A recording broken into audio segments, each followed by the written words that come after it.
한 TV 프로그램을 본 적이 있습니다. 혹시 아실지 모르겠는데 한식대첩이라는 요리를 하는 프로그램이었어요.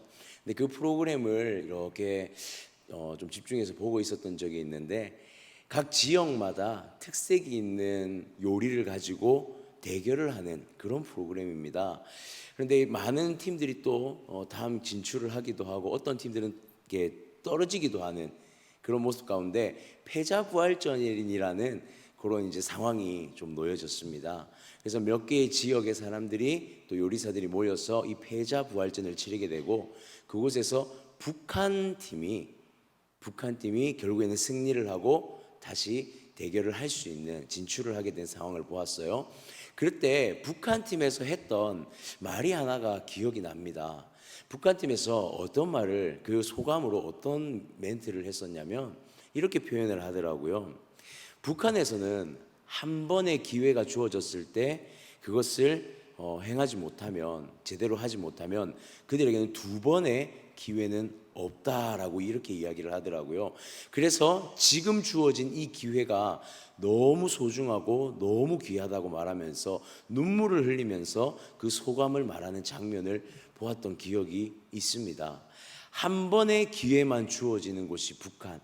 오직 한 번의 기회만이 있고 그것을 실패하게 되면 다시는 기회가 주어지지 않는다고 했던 그 참가자의 말이 참 한편으로는 안타깝기도 하고 또 한편으로는 그 사람의 감격이 또한 고스란히 느껴지는 그런 소감이었던 것 같아요. 기회라는 것이 우리에게 다시금 기회가 주어진다라는 것은 어쩌면 참 귀한 특권과도 같은 것이다라고 볼 수 있는 것 같습니다. 어쩌면 이 기회라는 게 당연한 것이 아니라 기회를 제공한 자의 특권이자 또한 누리는 자, 이 기회를 받은 자가 은혜를 누리는 것이다라고 말할 수 있는 것이죠. 그래서 이 기회를 얻는다는 것을 우리가 이 기회를 눈앞에 놓여지게 된 이 기회를 볼 때에 이 기회를 어떻게 이 북한 참가자들이 최선을 다해서 요리를 해 취했던 것처럼 이 기회라는 것이 왔을 때 이것을 어떻게 그 기회를 대하느냐의 모습은 우리에게 분명한 교훈을 주는 것 같습니다. 오늘 말씀을 보니까 오늘 본문의 말씀이 어쩌면 이스라엘 백성들에게는 그 소망, 기회와 같은 소망이 주어지는 그런 말씀이지 않을까. 저는 오늘 그렇게 한번 생각하게 되더라는 것이죠. 이스라엘 백성에게 주어진 결과물이 무엇이었습니까? 이스라엘 백성에게 주어진 결과는 결국 불순종, 하나님 앞에 말씀을 듣지 않고 온전히 그 말씀대로 살아내지 못했던 이스라엘 백성들에게는 멸망이라는 결과만 왔습니다. 그러나 하나님은 오늘 예레미야라는 선지자를 통해서 다시 한 번 더 이들이 누리게 될 한 번 더 복 얻게 될 그 기회와 같은 순간이 있을 것이다 라고 하나님은 예언하고 계시는 것이죠. 그들이 바벨론의 포로로 끌려가겠지만 하나님께서 이들이 하나님께서 돌이키실 때에 그들이 하나님 앞에 온전히 행하는 그 한 가지의 행함이 있으면 하나님이 다시 한번 너희를 돌이킬 것이고 너희를 회복시킬 것이다 라는 것을 오늘 말씀 가운데 예레미야 선지자를 통해서 드러내고 있으시다라는 것입니다. 한마디로 하나님의 계획 가운데 분명한 소망이 있다라는 사실을 이스라엘 백성에게 상기시키고 있다라는 것이죠. 오늘 19절과 20절의 말씀을 보니 이렇게 기록하고 있습니다. 여호와께서 내게 이와 같이 말씀하시되 너는 가서 유다 왕들이 출입하는 평민의 문과 예루살렘 모든 문에 서서 무리에게 이르기를 이 문으로 들어오는 유다 왕들과 유다 모든 백성과 예루살렘 모든 주민인 너희는 여호와의 말씀을 들을지어다. 여기서 보게 되어지면 예레미야를 어디로 보내고 있습니까? 평민의 문이라는 성문, 그리고 이스라엘 모든 백성들이 드나드는 성문으로 보내고 있는 것을 보게 되어집니다. 그리고 세 가지의 이 명령문을 통해서 예레미야에게 행할 것을 명하시죠. 가라라고 명령하는 가서, 그리고 그곳에 서서, 그리고 말하라 이렇게 명령하고 있습니다. 이 하나님의 명령이 기록된 19절과 20절의 말씀을 보면 하나님의 의지가 매우 강력하게 담겨져 있는 것을 우리가 느끼게 되죠. 그냥 단순히 이 두 절의 구절을 읽으면서 그냥 글로만 읽지 마시고 우리가 하나님의 감정을 좀 담아서 이 말씀을 보게 되면 너는 가라, 그리고 성문 앞에 서라, 그리고 너는 전해라, 말해라 라고 말하는 하나님의 강력한 의지가 담겨져 있는 것을 우리가 느끼게 되더라는 것입니다. 이 세 번의 연속의 명령을 통해 하나님의 굳은 의지를 보여주시고 또한 외침이 될 것이라는 걸 보게 되는데요. 어떤 것을 하나님께서는 선포하게 하십니까? 이 평민의 문에서 출입하는 모든 이스라엘 백성들이 다 들을 만한 장소에서 무엇을 선포하시냐면 여호와의 말씀을 온전히 들을 것인데 바로 안식일을 기억하여 거룩히 지킬 것에 대하여서 명령하고 있으시더라는 것이죠.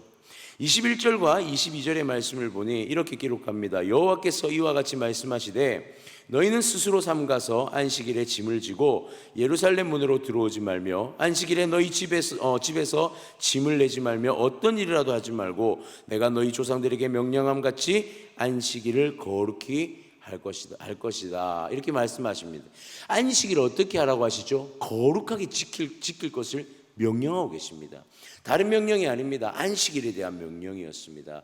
이들이 바벨론의 포로에서 돌아오게 될 때에 하나님께서 이들에게 요구하신 것 단 한 가지, 안식일을 거룩하게 지키는 것, 이것을 명령하시는데요. 오늘 이 21절과 22절의 말씀을 볼 때에 우리는 과거의 이스라엘 백성들, 조상이었던 그 이스라엘 백성들, 출애굽 당시에 시내산에서 하나님께서 그 10계명을 주실 때에 특별히 그 4계명의 말씀과 매우 비슷한 부분이 있다는 것을 우리는 발견하게 되더라는 것입니다. 출애굽기 20장의 8절부터 11절까지는 4계명에 대해서 기록하고 있죠. 그 가운데 이렇게 기록합니다. 안식일을 기억하여 거룩히 지키라. 엿새 동안은 힘써 내 모든 일을 행할 것이나 일곱째 날은 내 하나님 여호와의 안식일인즉 너나 내 아들이나 내 딸이나 내 남종이나 내 여종이나 내 가축이나 내 문 안에 머무는 객이라도 아무 일도 하지 말라. 여기서 오늘 말씀을 보니 안식일에 너희 집에서 짐을 내지 말라 그렇게 말합니다. 너희는 짐을 지고 올라가지 말라 하는 것과 출애굽기 이 20장의 10계명의 4계명 가운데 너희는 어떤 일도 하지 말라라는 이 말은 굉장히 일맥상통한 안식일에 대한 하나님의 명령의 부분이었죠. 그래서 조상들에게 명령했던 이 안식일의 지킴에 대한 명령을 너희가 다시 하나님 앞에서 지켜 행한다면 하나님은 나는 너희를 인도해내고 나는 너희를 다시금 받아들이겠다라고 말씀하고 계시는 것입니다. 안식일을 거룩히 지키라는 것, 특별히 안식일을 거룩히 지킴에 이들에게 요구한 것이 무엇입니까? 짐을 지고 오지 말라는 것, 일을 하지 말라는 것입니다. 여기서 일을 하지 말라는 것은 단순히 그냥 노동을 하지 말라라는 우리에게 행동에 제약을 주는 것이 아니라 무슨 의미를 담고 있냐면 안식이라는 것은 모든 생명이 그 안에서 쉼을 누리기를 원하신다라는 하나님의 의지가 담겨져 있는 것이죠. 단순히 행동에 제약을 주는 것이 아닙니다. 하나님께서는 율법을 행동의 제약으로 지키기 원하셨던 것이 아니라 무엇이었죠? 하나님 안에서 누리는 참된 평안, 샬롬을 누리기를 원하셨다는 것입니다. 예루살렘이 멸망할 때 하나님께서 앞전의 말씀에 무엇을 거두어 가셨습니까? 평강, 샬롬을 거두어 가셨다 말하셨거든요. 그러니까 결국에는 무엇을 회복시키기를 원하시는 것이냐면 이스라엘 백성들이 하나님 앞에 안식을 누림을 통해서 평강의 샬롬이 회복되기를 원하신다는 사실이에요. 하나님 안에서 쉼이, 참된 쉼이 누려지기를 원하는데 지위고하를 막론한 모든 하나님의 백성이 하나님 안에서 참된 쉼이 누려지기를 원하신다라는 것입니다. 그러면 이 쉼을 누리기 위해 우리가 해야 할 그 안식의 참된 반응은 무엇일까요? 그냥 하나님께서 안식을 거룩하게 지키라고 말씀하시는 것이 그냥 단순히 거룩하게 지키는 것일까요? 아니면 우리의 온전하고 순전한 반응을 요구하시는 것일까요? 24절은 이렇게 기록합니다. 여호와의 말씀이니라 너희가 만일 삼가 나를 순종하여 안식일에 짐을 지고 이 성문으로 들어오지 아니하며 안식일을 거룩히 하여 어떤 일이라도 하지 아니하면, 이 안식일에 행해야 하는 짐을 지고 오지 않는 것을 하나님은 이 안식일의 거룩함을 뭐라고 표현하시냐면 순종이라고 표현하셨다는 거예요. 단순히 행동에 제약을 주는 것이 아니라고 했습니다. 그것이 아니라 하나님 앞에 우리의 어떤 반응이 주어져야 하는 거죠?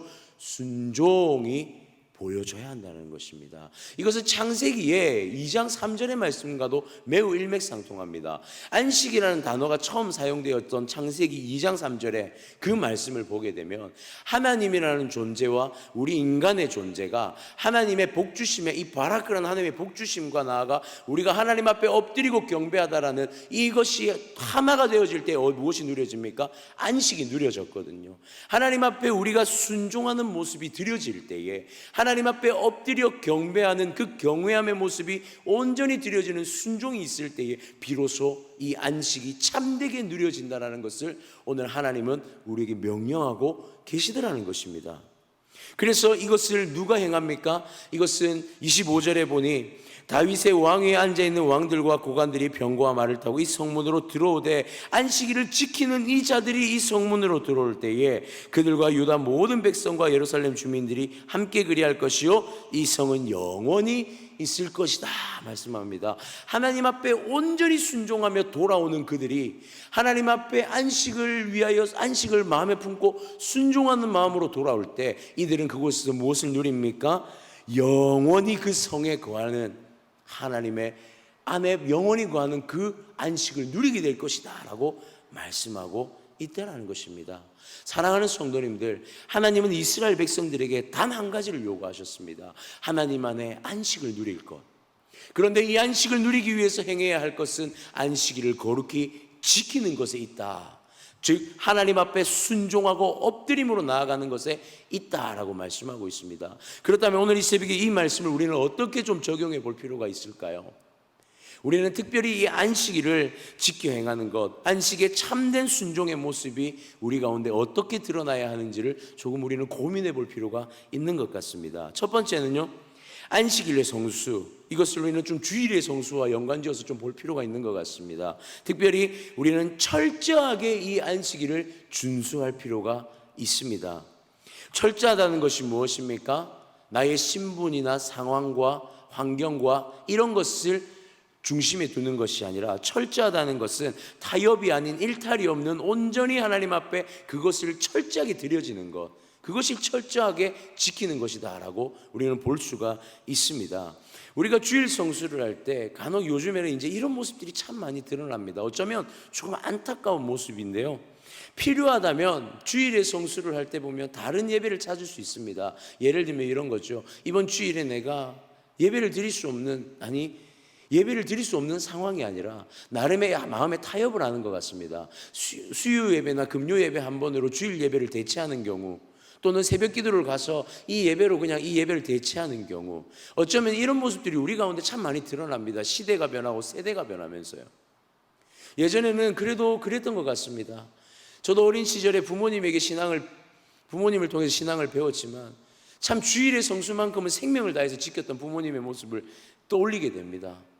정말 이 주일날 교회에 나와서 하나님 앞에 예배하는 이 시간을 너무 귀하게 여기고 세상에 그 어떤 것보다 자신의 일까지도 다 내려놓고 하나님 앞에 나왔던 그 모습이 어쩌면 누군가의 우리의 어린 마음에 좀 힘든 모습은 있을 수 있었겠지만, 지금 하나님 앞에 신앙을 세워가고 또한 신앙을 누군가에게 가르치는 입장에서 이것이 얼마나 귀한 도전이었는지를 다시 한번 생각하게 되더라는 것이죠.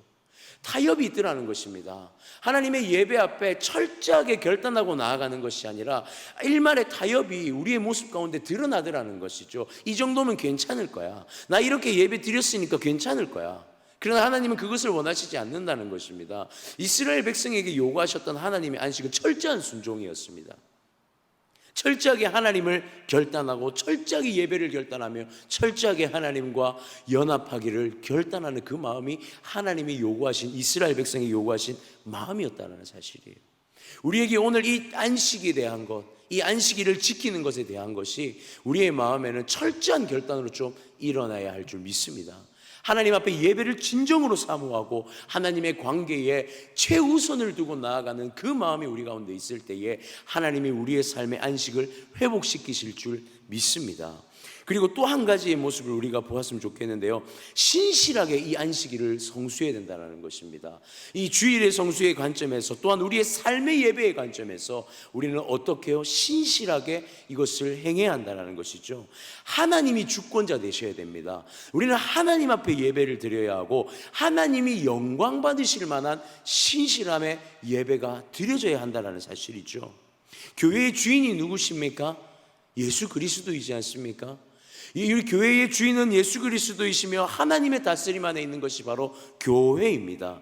그 안에서 오직 창조주 되신 하나님만 영광 받으시는 그 예배가 이루어질 때 참된 안식이 이루어지는 것이죠. 온전히 엎드려짐과 순종함의 대상이 창조주 하나님이 되시는 것, 그것이 우리 가운데 이루어져야 한다는 사실입니다. 신실하게 하나님 앞에 나아가는 것, 신실하게 하나님 앞에 드려지고 엎드려지는 것, 그것이 우리의 신앙의 기준이 되어져야 한다는 것이죠. 아마 우리에게도 나름의 신앙의 기준이 있을 것입니다. 이 정도 이렇게 하는 것이 내가 정한 신앙의 기준이다. 그러나 이것이 절대로 넘어서지 말아야 할 선이라는 것이 있습니다. 무엇이냐면 성경이죠. 우리의 기준이 성경의 기준 위에 올라가서는 안 된다는 것입니다. 우리가 어떤 신앙의 기준을 가지고 있다 하더라도 이 신앙의 기준은 반드시 성경의 기초 위에 세워져야 한다는 것입니다. 그래서 신실하게 하나님 앞에 나아간다는 것은 바로 이런 것이죠. 내 생각을 내려놓을 수 있는, 나의 가치를 내려놓을 수 있는 철저한 신앙, 신실한 신앙의 모습이 하나님 앞에 드려져야 한다는 것입니다. 자신의 기준도 자신의 생각도 내려놓고 오직 신실하신 하나님 바라보면서 그분이 주인 되시고 그분만 영광 받으시는 예배가 내 삶에 드러나기를 소원하면서 낮아짐의 안식을 누려가는 것, 이것이 하나님이 이스라엘 백성들을 향한 요구였다라는 것이죠. 하나님은 오늘 이렇게 말씀하십니다. 내가 너희가 다시 돌아와서 누리게 될 안식의 기회가 있을 것이다 라고 말씀합니다. 무엇이 지켜질 때요? 거룩하게 지켜진 그 안식일을 거룩하게 지킴이 회복될 때에 너희가 다시 한번 나와의 관계가 회복될 것이다. 하나님은 분명하게 말씀하고 있습니다. 이것은 예레미야에게 선포되어진 그때의 뿐만이 아닌 지금 이 시대를 살아가는 우리에게 또한 도전되어지는 하나님의 도전이라는 것을 저는 믿습니다. 오늘 하나님의 말씀을 듣고 하나님의 말씀을 붙들고 다시 한번 나아갔으면 좋겠습니다. 하나님이 우리에게 원하시는 것이 무엇인지, 하나님이 우리의 예배의 삶 가운데서 어떤 모습으로 예배드려지고 살아내기를 원하시는지 우리는 다시 한번 오늘 말씀으로 우리의 삶이 점검되어졌으면 좋겠습니다. 사랑하는 성도님들, 우리의 주일, 우리의 일상의 안식은 어떤 상태입니까? 철저하게 그리고 신실하게 하나님 앞에 드려지고 있습니까? 오늘 이 새벽에 하나님 앞에서 우리의 안식의 상태를 점검하면서 우리가 하나님 앞에서 다시 회복되어져야 할 그 처음에 창조의 하나님 누리기 원하셨던 안식이 무엇인지 다시 한번 우리 마음에 새기면서 오늘 이 한 날 살아갈 때에 우리의 삶에 하나님의 온전한 안식이 회복되어지기를 간절히 소망합니다. 27절의 말씀 마지막으로 보겠습니다. 그러나 만일 너희가 나를 순종하지 아니하고 안식일을 거룩되게 하지 아니하여 안식일에 짐을 지고 예루살렘 문으로 들어오면 내가 성문에 불을 놓아 예루살렘 궁전을 삼키게 하리니 그 불이 꺼지지 아니하리라 하셨다 할지니라 하시니라. 심판은요, 하나님의 심판은 누군가에게는 주어지고 누군가에게 주어지지 않는 그런 것이 아닙니다. 우리 모두가 하나님의 심판의 대상이며 또한 우리 모두가 하나님 앞에 동일한 사람들임을 기억했으면 좋겠습니다. 그렇게 우리가 하나님 앞에 날마다 내가 얼마나 높은 지위를 가지고 있던, 내가 어떤 세상의 모습을 가지고 있던 하나님 앞에서는 동등한 이 순종의 모습이 분명하게 드려져야 한다는 사실, 이것을 기억하면서 우리 사랑하는 성도님들, 오늘 이 한날에도 하나님과 온전히 관계되어 누려지는 안식이 우리 삶에 가득하기를 주님의 이름으로 축복합니다.